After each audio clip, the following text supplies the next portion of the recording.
Good morning, everybody. I'm very proud to be here with our friend Neil Parrott.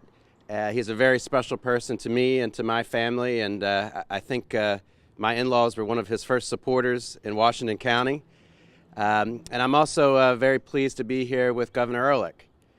He has been a great mentor and advocate and friend and supporter and cheerleader to so many of us here. And his contributions to the state of Maryland are still being felt to this day.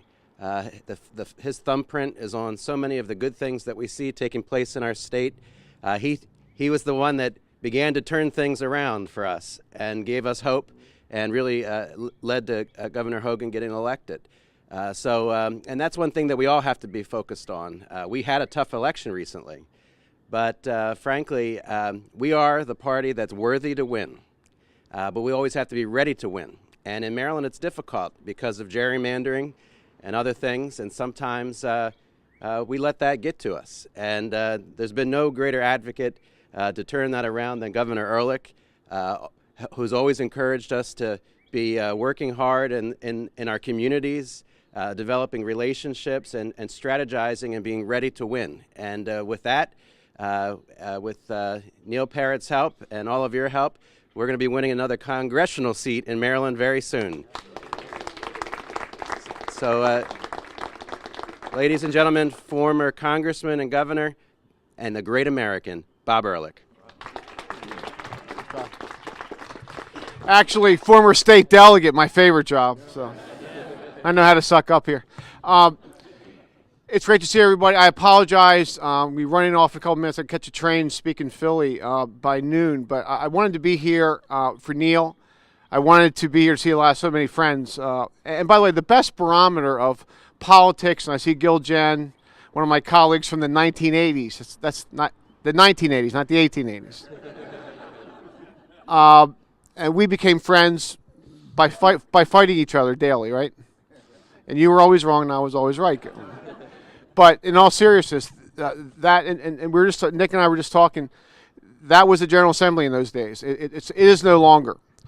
But I can tell you this: that the best barometer of what kind of person you are is how many colleagues show up, how many colleagues are willing to step up for you when it really counts. And I really know how you feel because I was in this position one day, leaving the General Assembly, running for Congress, asking my friends to help. And fortunately, so many folks stepped up for me as they're stepping up for you.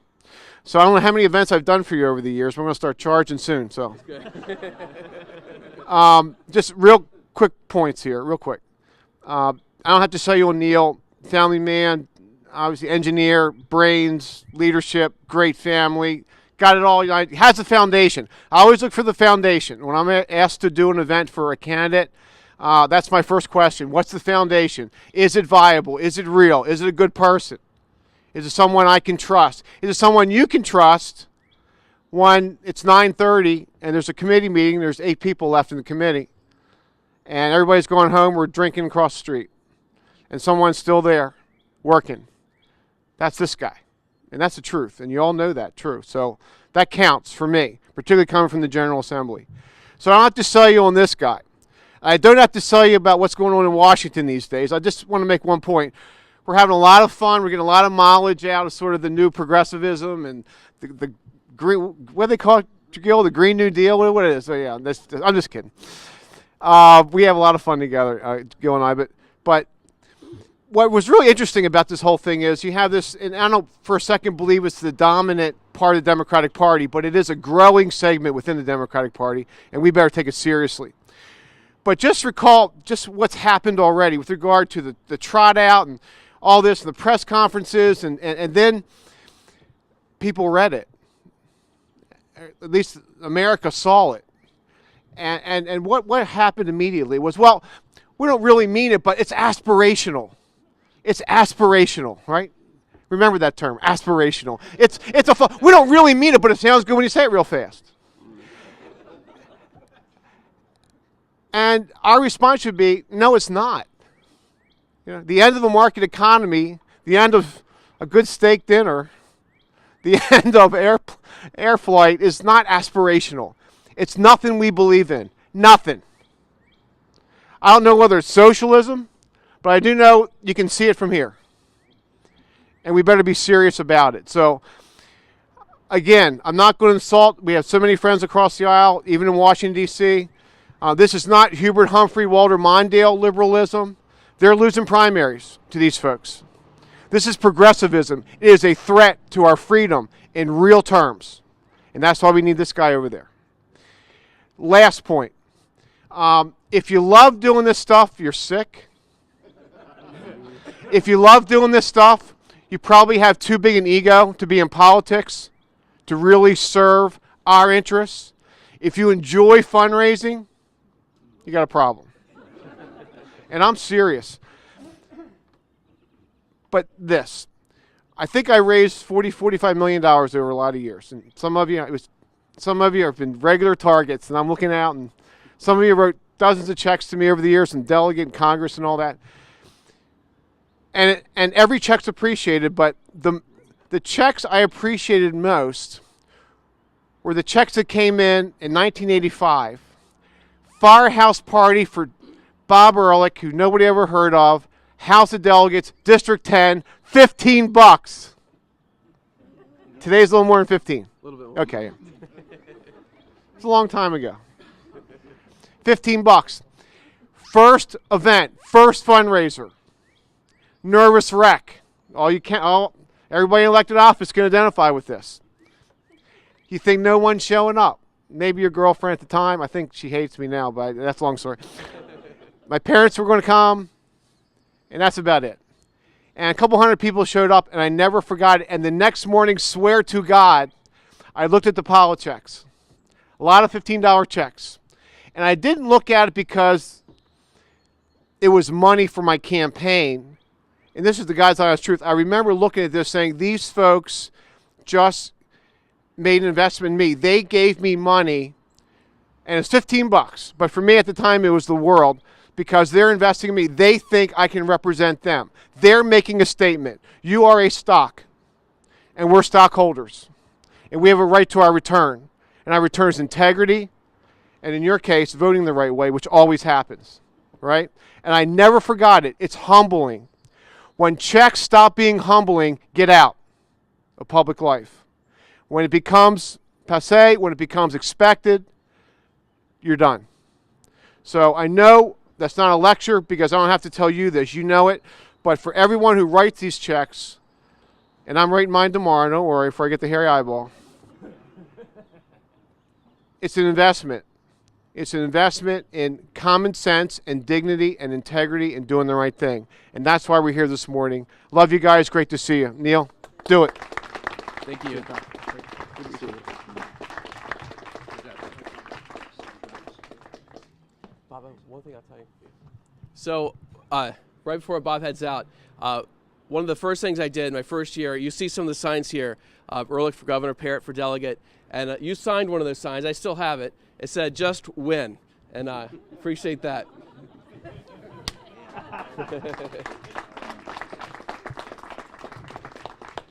You know, when Governor Ehrlich was in Congress, it was 4-4. We had 4 Republicans and 4 Democrats in Maryland, and then over the years it became 6-2. You know, Western Maryland was you could count on it. It was conservative. A conservative was going to win. Whether it was a Republican or Democrat, it would be a conservative. And then Governor O'Malley redistricted.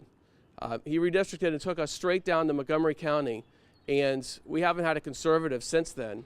But this is interesting. The U.S. Supreme Court on Tuesday heard a case, the oral arguments, and said, hey, maybe this needs to be overturned. The lower court already decided that in Baltimore, a 3-judge panel, some appointed by Republicans, some Democrat.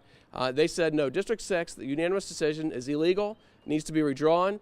And Governor Hogan, to his credit, immediately got together a nonpartisan committee that redrew that map. And the map, if you look at it, District 6 is huge. Garrett, Allegheny, Washington, Frederick, Carroll, the top part of Montgomery. District 8, if you look at it, it's this little dot on the map. What is this dot? I was talking to my wife, April, and we said, what is this purple thing? Well, the purple thing has 720,000 people approximately, the same as the huge area I just talked about in District 6. Well, that's why we can't win. It's the dot. That's the problem. So we're very optimistic that the Supreme Court will uphold that lower court decision and will say, no, that was drawn intentionally just to get rid of Republicans. And he said that, Governor O'Malley said that in court. So we'll see what happens. But it's very, very interesting when you look at how much the map affects people. You might recall, we were involved in a couple referendum efforts to get things on the ballot. And one of them had to do with the redistricting. I'm going to show you one of our props from that time. There we go. Here it is. Sign the petition. You know, it's funny. We tried to describe it. Hey, these districts are really bad. You need to sign the petition, let people vote on the districts. They're like, what? No, we're leaving. But when we showed them this map and said, hey, does this map make sense? People say, are you kidding me? This map makes no sense at all. It looks ridiculous. You know, the U.S. Supreme Court, one of those judges said it looks like a pterodactyl lying prostrate across the state of District 3. It's ridiculous. And so we were able to get the signatures. We did get it on the ballot. And we would have won, except for Governor O'Malley's team, the Secretary of State, who wrote the question, which basically, to paraphrase, said every 10 years, the U.S. Constitution requires that because of the census, we should redraw the map. Do you agree or disagree? Well, of course I agree. I want to follow the U.S. Constitution. But that's not what they were trying to, that certainly wasn't a fair question. And the U.S. Supreme Court, in earlier hearings, they asked the question, they said, well, it was Brian Frost, our Attorney General, was saying, hey, the people of Maryland, they already voted on this. They decided they like that map. We should let it stick. And the Supreme Court Justice said, well, that question was opaque. That's the word he used. And then another Supreme Court Justice just made fun of the question again because they saw the question. They saw it wasn't fair, and they saw that's not really what Marylanders wanted. And it'll be very, very interesting to watch their decision. Now, on Governor Ehrlich, when he was here, he talked about really what's happening in our country. We have really, it's a socialist type movement that's moving forward. And I talked to someone here this morning, and the word is scary. What's happening, it's scary. And their young people are being swayed to say, oh, this is okay. We can do this. You know, and I want to say that Maryland, our legislature in the House of Delegates, is like a miniature U.S. House of Representatives in D.C. And you ask, well, how's that true? Well, I'm going to give you just a couple examples. The U.S. House of Representatives in D.C., it flipped. We need 18 seats to flip to get back to Republican, but not right now. Right now, Nancy Pelosi is the Speaker of the House. And right now, people like AOC are going around with this new Green Deal. Some ideas that are just radical. In Maryland, unfortunately, just yesterday, the Maryland House of Delegates overrode Governor Hogan's veto for a $15 minimum wage. Well, I mean, that sounds nice. You know, but basically what that bill says is, if your salary based on 40 hours a week, 52 weeks in a year, if you don't make at least $31,000, you can't work at all. Really? That's what they're saying. So what about kids? Well, we have a solution for kids. We're going to only make it 85%. They can be paid less. Well, okay, 85%, that's about $12 an hour. Well, how does that compare to Virginia? Virginia, it's $7.25 an hour. Now, how is this related to socialism? Well, socialism likes the idea of government control. It likes the idea that we'd all have around the same incomes. So we've already started to cut out the bottom part, right? And so the next part would be to stop the upper level and bring that down. And how do we do that? Well, we just tax them to death. That's what we're seeing discussed right now in the U.S. House of Representatives. And it's being discussed in Annapolis. They would like to see, a lot of the Democrats that are there, they have put onerous requirements on the budget. All the time, we're getting bills that come forward that say, this is a mandate, mandated spending, and you're going to have to spend this in the next fiscal year because the legislature has told the governor it has to be in his budget. And they know this mandated spending, we can't afford it. It's just not going to be able to happen. And so they come up with something else called the BRFA, which means that we're going to change the mandated spending to how the legislature wants it. There's going to be a lot of money in that budget, but the BRFA is going to bring it down. Bottom line is they're requiring so much spending that we know that what they're looking for are tax increases in the future. They'd like to see Governor Hogan have to pass through a tax increase so that we can continue to fund their mandated spending. So how else are we kind of like D.C. and Annapolis? Well, let's talk about gun control. Gun control, we hear in D.C. that people would like to see really take our guns away. They like what happened in New Zealand. They're like, why can't we be like New Zealand? You know, a tragedy happened and we took all their guns the next day. Well, maybe not literally the next day, but they did change the law very, very quickly, and they're taking their guns. Well, that's not right. That's not our country. We have a Second Amendment right, the right to bear arms, the right to defend ourselves. We don't just have to rely on the police. We can defend ourselves, but not if they take the guns away. But we see that in Annapolis. They just this year, they put forward a bill that said long guns, you're going to have to get those registered. They're chipping away every year at our gun rights, and it's very unfortunate. So how else are we like D.C.? You know, we look at social issues. Just this year, the Maryland House of Delegates overwhelmingly passed assisted suicide bill. And I have great news, though. In the state Senate, just the other day, 2 days ago, actually, they stopped that bill. The vote was tied with one person actually not voting. I actually thanked him and said thank you for not voting, because by not voting, yes or no, that bill was stopped. Very, very close vote. Mike Miller, he voted against it. But in the House of Delegates, we overwhelmingly passed it. And we see in D.C. these types of radical proposals that are moving forward. And there is a battle. And I could go on and on. Actually, the parallels, I had a whole list of notes. But the parallels go on. And in D.C., they're trying to push on us a radical agenda. And in Annapolis, they're trying to push on us a radical agenda. But we have to fight back. And in D.C., one way to fight back is to take back the House.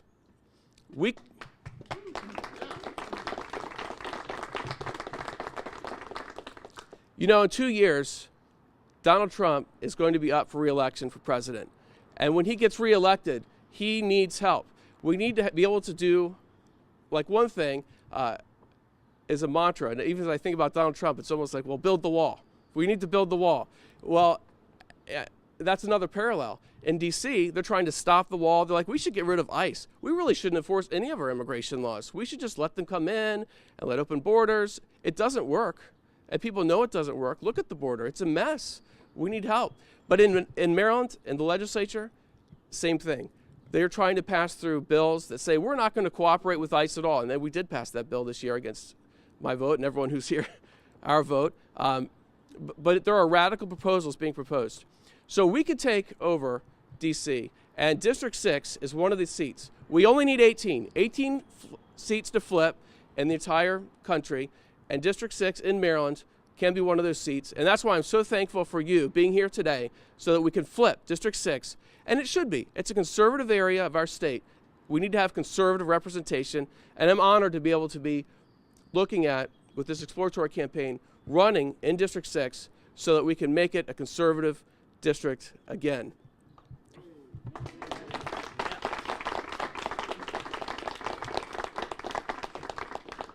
Well, thank you again. I'm going to turn it over for a second to Marty, who owns this great place where we are right now, and to talk about a little bit of its history. Here I am. Are you? All right. Thanks, Marty. Thanks. Thanks, Neil. Nice speech. Good stuff. Put my bad thumb away. So welcome to the Flag House Inn. My wife and I, Carmel, purchased this about 14 months ago. Our story is 35 years in the corporate world, liked working in tech, but getting bored, burned out in the Baltimore County school system as a speech therapist. Loved working with autistic and special needs kids, but the paperwork was just, and the caseload was just crushing. Our kids were out of the house. We're like, let's figure out something to do. We're too young to retire. We had 2 friends that owned bed and breakfasts. Here we are skiing today, and here we are bike riding. We're like, well, it can't be all work. So we started looking around. Won't go into all the details. We found this place. The house is built 1879, was converted into a B&B in 92. We bought the house from owners that had it for 21 years. He was in charge of the Historical Preservation Committee. I use that word on purpose for a while. And he was also a history professor at the Naval Academy. So they decorated it beautifully, but we're putting our own touches on it. All the food you had today was homemade. Nothing came out from Sam's Club or anything else. We're having a blast down here. I got to know Neil because I found out he's living very close by. I won't point out which house. And I said, if you need anybody that's coming by, just have them stay with us. So he walked around and said, hey, I want to do this. I'm like, okay, sure. We never did an event, but let's do it. I recognize many of the name tags here because I sent an email to your House or Senate email box introducing ourselves. We are here as a safe place for you to stay. Next legislative session, we're a little late. We just got finished refinishing the kitchen and doing some other additions.